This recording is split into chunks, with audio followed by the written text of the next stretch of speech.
you know, money for ourselves. Now Well, that was the plan, though, right? Because didn't they say that?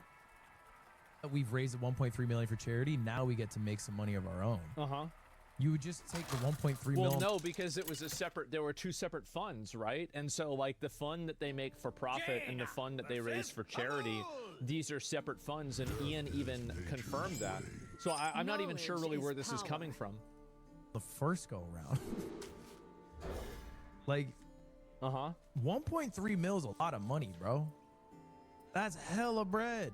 Not really, not for a big event like that. I mean, whenever you have a huge event like that and you have 100 people on payroll and you have tons of creators, only making $1.3 million isn't enough money. Like, you could have done 50 other things that would have made way more money than that. I mean, honestly, like, that's the truth. And anybody who knows business knows that. I mean, that's it.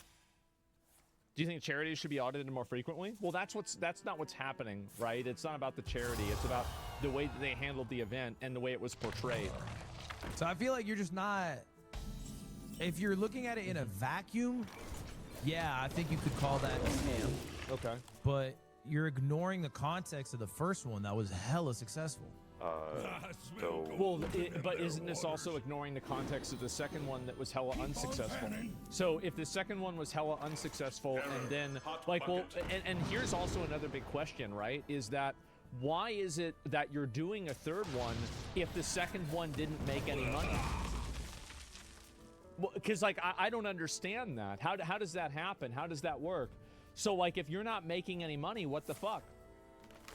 Why would you even do it again? Let me go back. I'll listen to another part of this, too. He talked about it a little bit more. Running right now. Is money paid not towards charity until event costs are paid? Yeah, but presumably. Because where else is the money coming from? And I guess, do you guys consider that a scam? Yes. It's misleading. If you tell people that their money is going towards a charity, you should have a separate fund where money is raised from a charity that is separate from the event costs. And if the event doesn't make money and you take it out of the charity, and it goes into what really matters, I think, in this conversation is the idea of consent. And consent is something that a lot of people, especially in business, don't really fully understand. I'm not saying Ludwig doesn't understand it, but I'm just saying this is my frame of reference and this is how I understand it, is that when a person spends money on an event that is advertised as it being for charity, they would assume that at least a good portion of that money would go towards the charity. And if that's not happening, then these people are going to be misled, and there's going to be a lot of bad faith that's going on. I don't see how anybody doesn't understand that. More than half, yes, obviously.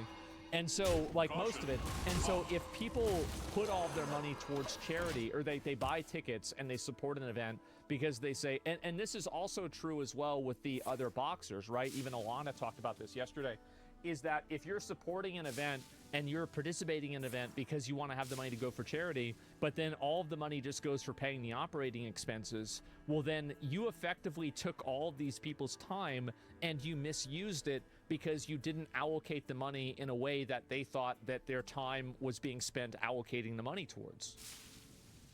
So, like, yeah, I actually really think it's that simple. Like, if people are buying something and they think their money is going to something, and then it doesn't at least mostly go to that, I think that a lot of people understand that every charity does not operate at a 100% loss, right? Like, many of them have operating expenses, there's administration expenses, and there's a spectrum of this, right? And some of it is good, some of it is bad, but you're going to need to have at least some of it. So when I hear people talking about this, ultimately you have a situation where people are spending money on something and their money isn't going where they think that it's going. And here's another even more important question, and this goes back to the idea of consent, is that if they had known that their money would not go to these charities and it would go completely to paying off the event first, would they have still bought the tickets? And the question really isn't on an individual level, but on a mass level. Is that actually something that would happen? I think less people would buy tickets. And can we agree that less people would buy tickets if they knew that, you know, there's a probability or a possibility that none of the money will go to charity, right? A chunk would not.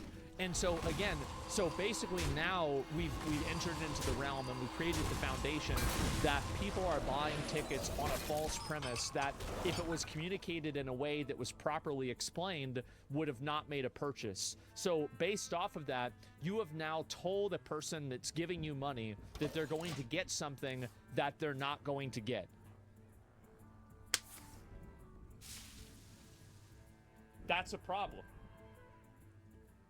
That's a big problem. And it's literally that simple. So fraud, it's not, see, like, the word, like, I agree with Ludwig, this isn't fraud. This isn't, I can take you to court for this. This is mismanagement and just shitty. It's not fraud, it's just shitty. It's unethical, yeah. And it's not even unethical, it's just, it's misleading. You could say maybe unethical, but that's it. You really do have to look at the fine print. The fine print doesn't matter to me, because the reason why it's in the fine print is because they don't want people to read it. That's why it's so small. So if the if your general message communicates one idea and the fine print contextualizes that idea and diminishes it, you are actively, again, working to mislead people. And that's, again, that's how I base all of my decisions off of. Are you acting in good faith? And if a person had full understanding of the nature of this agreement, would they have still spent the money? And if the answer is no, then you are not acting in good faith. Am I crazy? I feel like this is so simple. Yeah, I don't know what to say. Duh. Yes, of course. It's fine. Yes. Okay, anyway, let's move on. Where's the money coming from? And I guess, do you guys consider that a scam? Yeah. Because to me, that makes sense. That's how... I think an average person would consider that a scam. Is it a scam in terms of, like, money, right? Is it a legal scam? Should somebody go to jail for this? I don't think anybody needs to go to jail for this, but yes, I think it is. People would perceive it as a scam. But should operate. Now, obviously, messaging matters. Like, if you have tickets and you say all proceeds go to charity, and then it's actually like, well, they go to charity after costs. Like, that has to be clear when you purchase. Yeah. But, yeah. Okay. So then you agree? Yeah. I think people are huge. What's the word? Aggrandize. What's the word when people are like fake higher than thou? It's not. I feel like people get real bad faith or virtue signally when it comes to charity stuff. Yeah, maybe grandstandy. I don't know the exact word, but I feel like when the word charity is hit, people are like, a dream heavens. come true. And everyone acts like every act of charity needs to be some higher than thou act that is selfless. And maybe I'm cynical, but I think that's dumb. And I think charities also understand that that's dumb. And most incredibly successful charities understand that it's a business and things need to be able to operate not just one time, but consistently. Yeah, but the problem is that if you're a business, here's the thing, right? Is that if your charity is a charity is a business first and a charity second, and people find out about that, don't be surprised when less people want to donate. And the issue is that their business model wasn't effective. And so basically they had an ineffective business model. And then because of their ineffective business model, they decided to put in a clause that allowed them to keep making money, even if their business model didn't deliver in the way that it was supposed to, because that's what happened last time. So they basically knew that the event might not make money because that's what happened in Creator Clash 2. And so they locked in and secured money for themselves for Creator Clash 3. And the reason why it's problematic is because nobody knew this was going to happen. Nobody knew anything about this.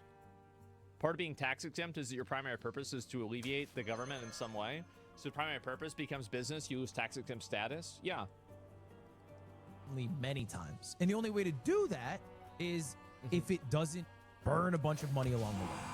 So if you're doing an annual event, but you lose $100,000 doing it, even if you raise $50 million for charity, you can't do that forever because you're losing money.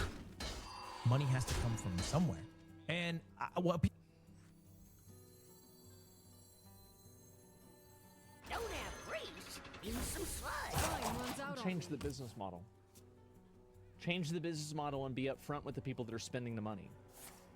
Like, I see what he's saying. I understand what he's saying. But at the same time, the problem is the proportion and the ratio. I think if you raised $50 million and you took 100 grand to pay for the event, nobody would care because proportionally, that's like 0.001 or 0.0002%, right? It's like nothing. So the issue isn't necessarily that amount of money. It's the fact that you're doing it and people don't know that, and it's the proportion of the money that's being spent and then reallocated. So, for example, there are a lot of charities that are able to reallocate money in an effective way. And, like, there's a big difference between reallocating 95% of the money and 35% of the money. And in general, like, here, let me ask you guys a question. If you knew that you were donating to a charity and the event was going to take 35% of the proceeds and give it to charity, how many of you guys would donate to that? And then how many would you donate to one that was giving 85%, let's say, or 75%? People generally, and by the way, this is so true that there is a website, and there are multiple websites, charity percentage administration website. See if I can just get this right. Charity Navigator. And so there's multiple websites about this, nonprofit data for donors, charities and nonprofits, charity ratings. And so a lot of these here, and you know, Discovery Charity List, cost-effective organizations. This is an extremely popular concept that basically everybody seems to understand. So USAID, well, no, obviously, like, USAID is part of that. I mean, sure. But, like, in general, people understand operation costs. When you actually try to turn a charity into a profit event, it's highly contentious. And that's also another thing, is that whenever you're looking at a profit share, that is a very different component that whenever you're talking about just making the costs back. I think that people understand even making your costs back, but not an additional profit share on top of that. You know what I don't think realize is sometimes that gets a little dirty. Like, if you look, I've been offered from charities, they'll offer you like 20K. They'll pay you to run an event in exchange to raise money, hoping to hit an expectation